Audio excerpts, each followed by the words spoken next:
Skeptic Zone, a miracle of technology.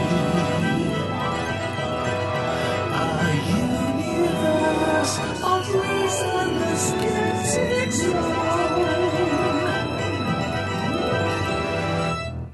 Hello, Richard Saunders here from Sydney, Australia. Welcome to the Skeptic Zone, episode number 8 for the 12th of December 2008. A special episode, a blast from the past. In the old days, when this show used to be called The Skeptic Tank, we interviewed Mark Mayer way back in 2005. He's a Melbourne magician and an investigator. He investigated the claims of psychic detectives, and in particular, Alison Dubois.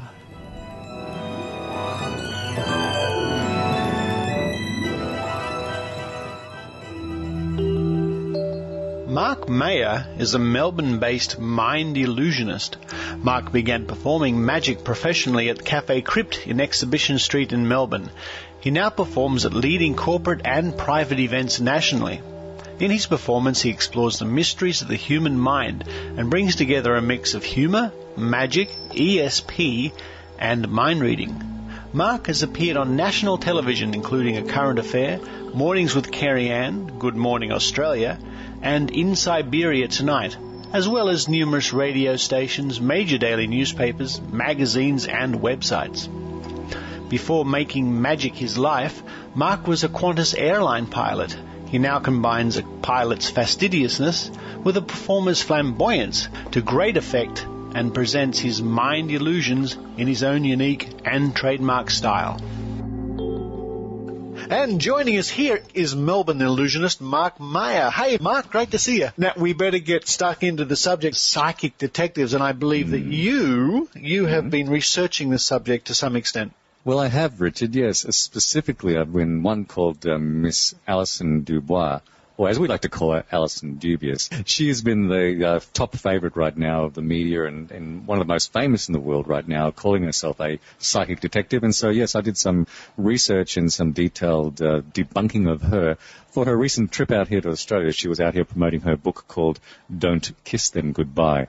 So I thought that was particularly distasteful, and the public needed to have a little bit more of a balanced view of what she was about and what the TV show was about and what generally psychic detectives claim and what they claim to be able to do, and sort of hopefully protect people with a little bit more general knowledge about the whole thing. So, yeah. I noticed that Alison Dubois, when she was here, it was last month or the month before, she certainly had a lot of media interviews lined up, and she'd participated in a lot of media interviews.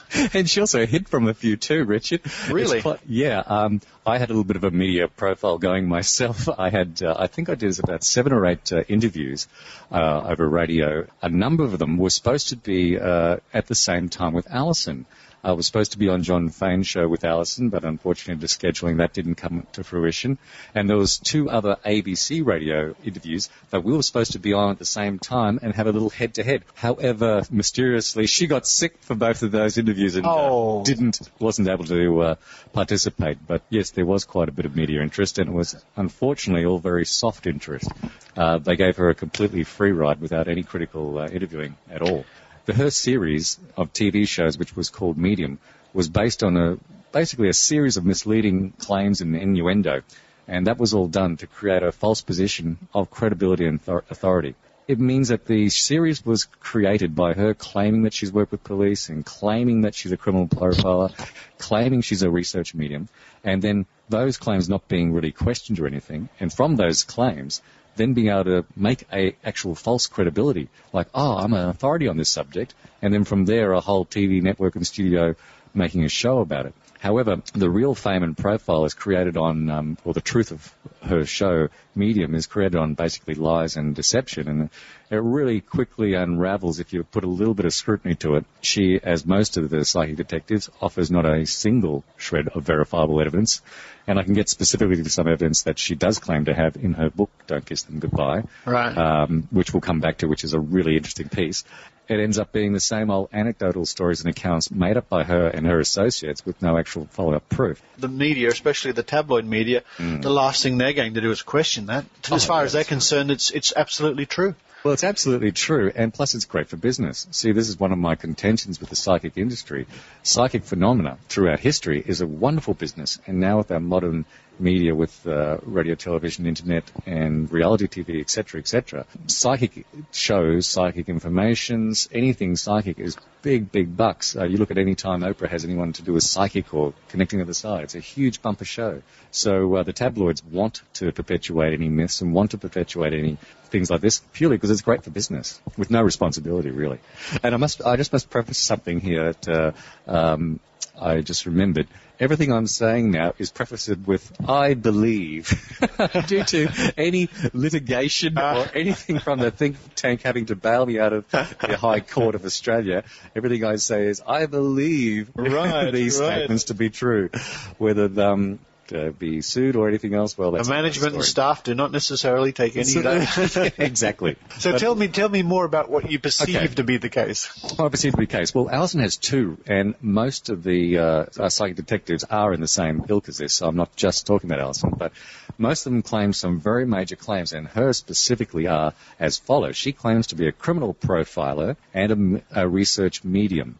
Now, both these words are even carefully chosen to create, again, as I said, credibility and authority. When you call yourself a criminal profiler, that means that you gives the image of, I'm someone who knows what criminal profiling means, and therefore I must be qualified to do that job. She's not a criminal profiler, not by the slightest measure of a criminal profiler. The actual term criminal profiler comes from the FBI. They invented that term about 30 years ago.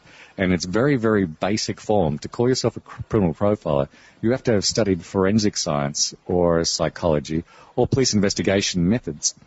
And according to the FBI, if you're going to be a criminal profiler, according to them, then you need advanced degrees in forensic science and in behavioral science. Plus you need 8 to 10 years experience as an FBI agent. And then if you have all those things, the FBI still spend another about 500 hours specialist training. Good heavens. Well, I'm sure she's done all that. Oh, I'm sure she's done all that. And according to the FBI, there's only about 30 qualified criminal profilers in the United States. She's not a qualified criminal profiler. This is what she says. I am a profiler, blah, blah, blah, blah. I'm a criminal profiler. It's the first thing she says in a book, first thing she says in all her interviews as part of her claims. It's a falsehood, and she's not. She even gives, in her own book, an example of what she concedes as a criminal profile on page 31. And she outlines, this is a criminal profile. And then she goes into it saying, I had a feeling of a connection to California, and they like this and that and the other. No, darling, they're not criminal profiles. That's a psychic reading. Wow. And a psychic reading is not a criminal profile. So the first and foremost things, Alison Dubois is not a criminal profile, nor is any other psychic detective who claims to be a criminal profiler. Yep. What it is. And it is not in any form or shape or form a forensic, a psychological, or police investigation or behavioral scientist background. So that's just gone straight out the window. So there are actual proper steps to call yourself these things. And this is what I mean is this is the real deception that the tabloids and the media perpetuate and that she wants to create. And this is really fundamentally important because some people may see this as being swept away and not that important, but this is the fundamental. Credibility and authority is everything in media, and credibility and authority is everything when you actually want to talk to someone. Yep. Like someone may ask me, what is my credibility or authority, et cetera, and I need to either prove those claims or go away. And when you just say I'm a criminal profiler, it sounds like we understand that. The TV show, it sort of looks like that. We've seen movies like The Profiler, and we know what that sort of means. Wow, she's one of those. My God, that gives her, again, credibility, authority. But it all unravels when you realize that she's not. And she also claims, and this is the next one I get to, she has academic power behind her because of the proving of her claims. So she has this arrogant strength of saying, I have a lot of people believe me and a lot of powerful people behind me, and so therefore I have the authority and credibility again to say all this, which is just a falsehood. It's really, really sad, and the media mainly won't want to challenge that, and those who do actually need to do a lot of homework to be able to do this. So unfortunately, unless the media engage someone like yourself or myself or someone from a think tank or someone who has done some actual credible investigation and research and comes from a position of knowledge, they will actually never challenge any of these people successfully because they won't have the depth of knowledge. And it's as simple as that. I guess they wouldn't know what to ask They anyway. wouldn't. That's exactly right. They wouldn't know what to ask, and they wouldn't know what to challenge when they do things. That comes to my next point, which I'll bring up now, I guess. Yeah. When she claims to be a research medium and she says that, the tests are really hard, etc., etc. She says that. She doesn't get challenged on that point because no one actually knows what the tests are. None of the media interviewers know what those tests are or what Dr. Schwartz's tests are because they haven't seen them. I seem to remember the same thing happened with Uri Geller, eh? They don't know what these tests are. They don't know, so they can't argue. So the media will not produce a balanced point of view or a balanced interview because since they can't do the homework for it. Right. Anyhow, this is point number 2, research medium. So she comes out, and most of them do, but her specifically says, I am a criminal profiler, point 1, and point 2, I'm a research medium. Even those words Richard had chosen really specifically. She doesn't call herself just a medium. I'm not one of the old ones from like the 1840s when they started out hearing bumps in the night. I'm not one of the old ones who are sitting in a dark seance tricking people with ectoplasm. I'm not one of those old ones who have a room full of people in a studio screaming out names and stuff. No, I'm a special medium. I'm a research medium, which gives, again, as I keep coming back to it, I know this is a recurring theme, but it sort of is a theme, credibility and authority. She's not just a medium. Alison Dubois is a research medium. And she claims this because she has scientifically proven psychic abilities. That's what she claims anyhow. And when you want to research this a little bit further, you find quite a little bit about. Her claims are that at Arizona State University, in the Vitrias, I can't quite pronounce it, but it's VERITAS research program, over the last number of years, 4 years I think it was, she scored between a 74% to a 90% accuracy on all her tests. Wow. Which sounds very impressive. Here's a little detail that she doesn't tell you in any of her interviews and that none of the media know.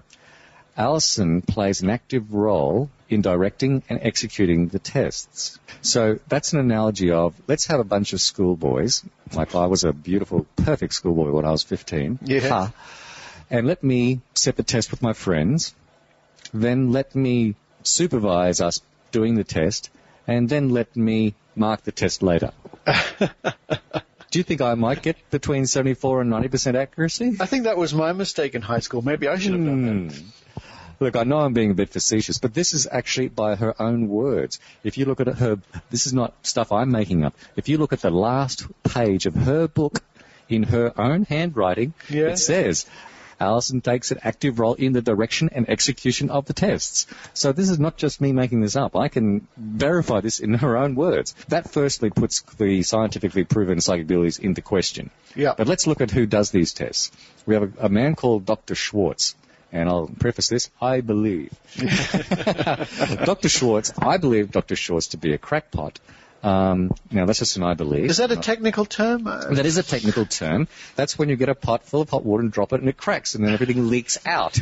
Just like someone if they had a leaky brain. Anyhow, I'm not going to be going into name calling or extra, but he's a funny man, to put it nicely. Dr. Schwartz is very academically qualified PhD. That means he's academic and he's book smart. That's fine. That's very good. Dr. Schwartz has an emotional and financial investment into these tests. He has an emotional because when you read his interviews, etc., you know that, well, he wants a success in his test. No research scientist wants to do tests and continuously fail. So he has an emotional investment and he has also a financial investment. And that also has a slant on this scientifically proven psychic abilities. He has a financial investment because two things. One, if these tests aren't valid or don't come up with any sort of accuracy, well, the tests get cancelled, you don't get funding. And also, he has a financial investment because he has a number of books he wants to sell, he has his own lectures he wants to sell. So you do not have an independent person without an emotional financial investment testing her for a start. That's the first part of Dr. Schwartz. Let's look at these tests. This is really, really important. This is a real crux of the matter. Anyone can be tested, but how are they tested? Firstly, when they meet Dr. Schwartz, they have to do a reading on Dr. Schwartz. And then from there, if he decides that they're pretty good or whatever, they'll go on to further tests. Now, her first test with him is counted in her book and also at numerous other places. She sat down with him and did a cold reading on him and mentioned that someone or friend of his that had died didn't walk alone. From this, he interprets that, that means my friend who died, who was in a wheelchair. Blah, blah, blah, blah, Who didn't even walk. Who didn't even walk. Now, again, he's doing the the general, as most of our listeners will know, the cold reading, the sitter makes the information fit. She's doing essentially basic cold reading, and he's falling for it, but he wants it to work. And it does work because he can make her little statements fit into it. So that's the first part of the test. Okay, the second part of the test now, which is really important, is that they do sitters, and then the sitters have to rate their readings. She said on the John Fane show, Alison Dubois, and the sitters don't mark easily, they mark very hard. Well, I would like to contest that statement by reading something to you from Mr. Schwartz, or Dr. Schwartz's own test. And remember, Alison just said that the people do not mark hard. I'll give you some examples. If the medium says the cause of death was drowning, Yeah. and in actuality the cause of death was drowning, this is called a hit. Right. And the sitters aren't allowed to just answer, yes, that was close, or no. They are bound to go by these scorings, okay? Yeah. Okay, the medium says, I'll just say Alison, and then I'll say sitter, so you know what I'm saying. Okay. Alison says the cause of death was drowning. However, the cause of death was pulmonary edema, pneumonia, or emphysema. This is called a fit again, What? as in correct, but with a mild interpretation. Now, I don't know whose decision it is a mild interpretation or not. This is where science goes straight out the window, because a mild interpretation is an arbitrary, is a subjective thing that they're making up now. Okay, let's move on. If Alison says the cause of death was drowning, but the deceased died in a bathtub, but not from drowning, i.e. maybe she had a head shot off with a shotgun, but it was in a bathtub, that's called a fit as well. That's called correct. I see. So it's with a really mild hard. interpretation. It's really hard to miss, isn't it? Well, I'll keep going and I'll give you an answer to that. If Alison says the cause of death was drowning, but the cause of death was an indirect cause from a terrible rainstorm, okay, example, you're driving in a car, it's rainy, you crash in a tree and burn to death, but Alison said your cause of death was drowning, then that is correct with a stretch of interpretation. A stretch? Yeah. Mighty big stretch. Big stretch. If Alison says the person died of drowning, but it was a close friend and not the person named, then it was a fit other, which I don't know what that means. And it says here, if the cause of death, if she says it was the person drowned, but the person died of lymphonia, well, then that wasn't a fit. And if you do the maths here, it comes up that 84% of the statement is correct. So as you just said, it's very hard to get it wrong. Yeah. So that means if Alison said the person died of drowning, 84% of anything will count as a yes. Good heavens. And now I bring you back to the first thing I said. Research medium. Yeah. Credibility, authority. Scientifically proven psychic abilities. Alison on John Fane Radio said that they rate really hard and it's not easy. Well, I contest that, Alison. I rate that 84% of what you say can be clicked as correct. So it doesn't matter what she says. Yeah. Alison can say anything. So they really want her to pass the test. They want her to pass. There's no way you can fail a test like that. Yeah. And if she only gets 34% right in that, I think she's doing very poorly.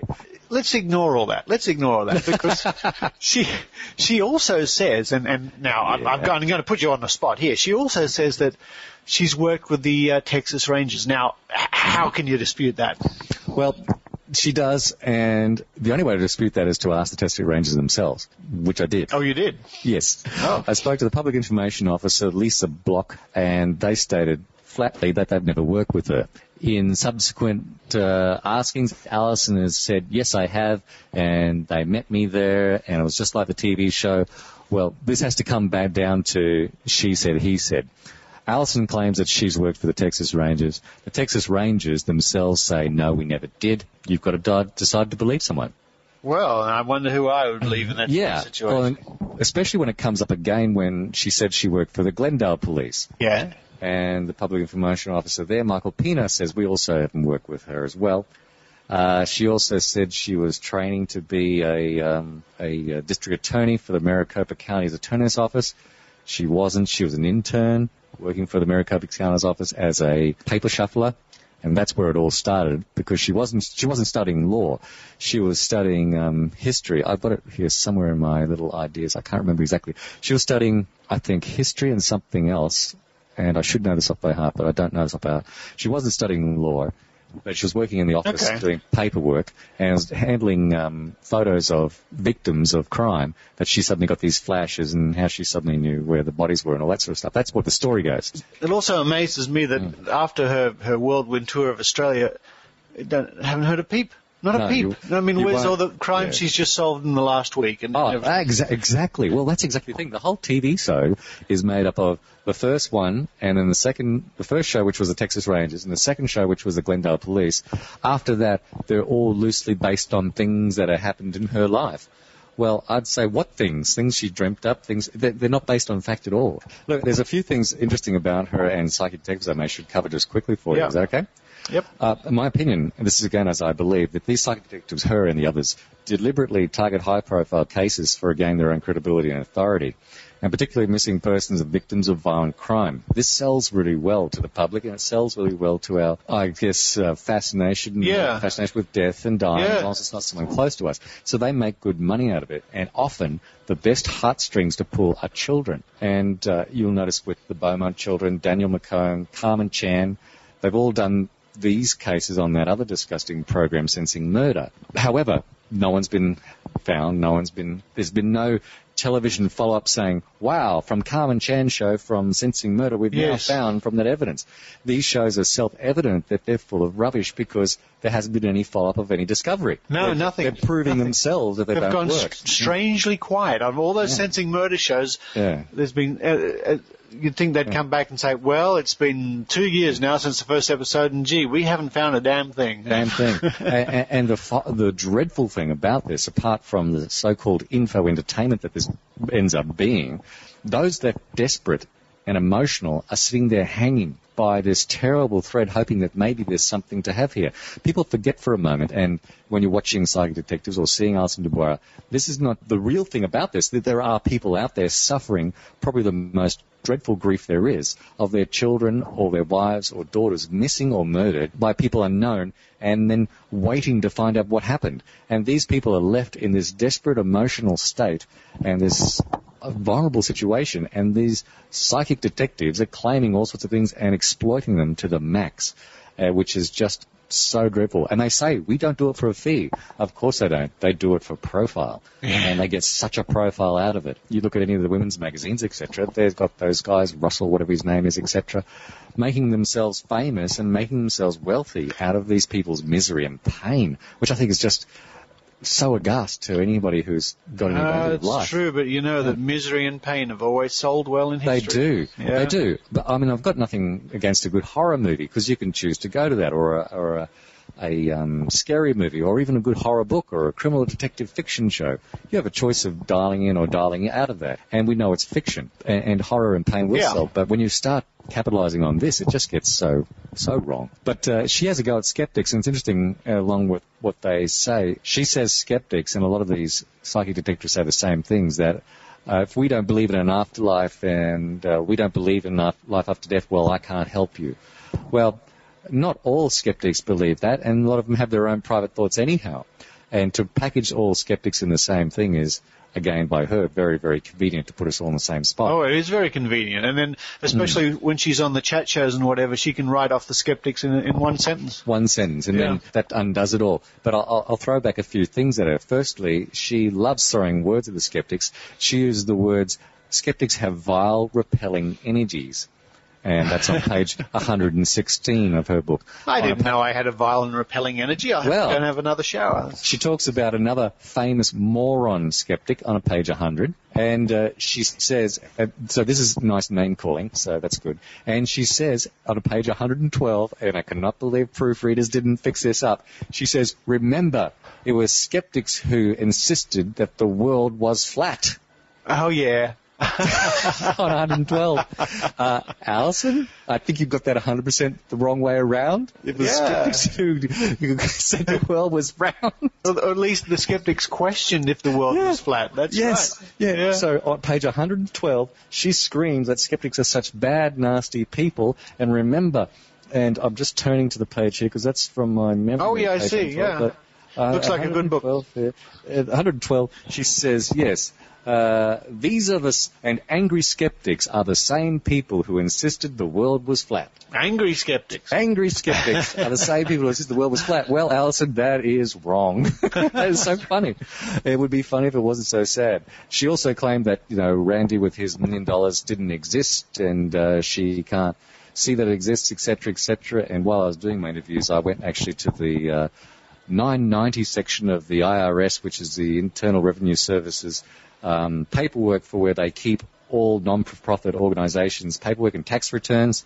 And I went to the tax return and I looked up James Randi's form, and it has James Randi and his yearly salary there, and under, I think it's section 30 or 64 or whatever, there's the $1 million sitting there for anyone to claim. Yep. So she claimed it wasn't real, etc. This is her answers to...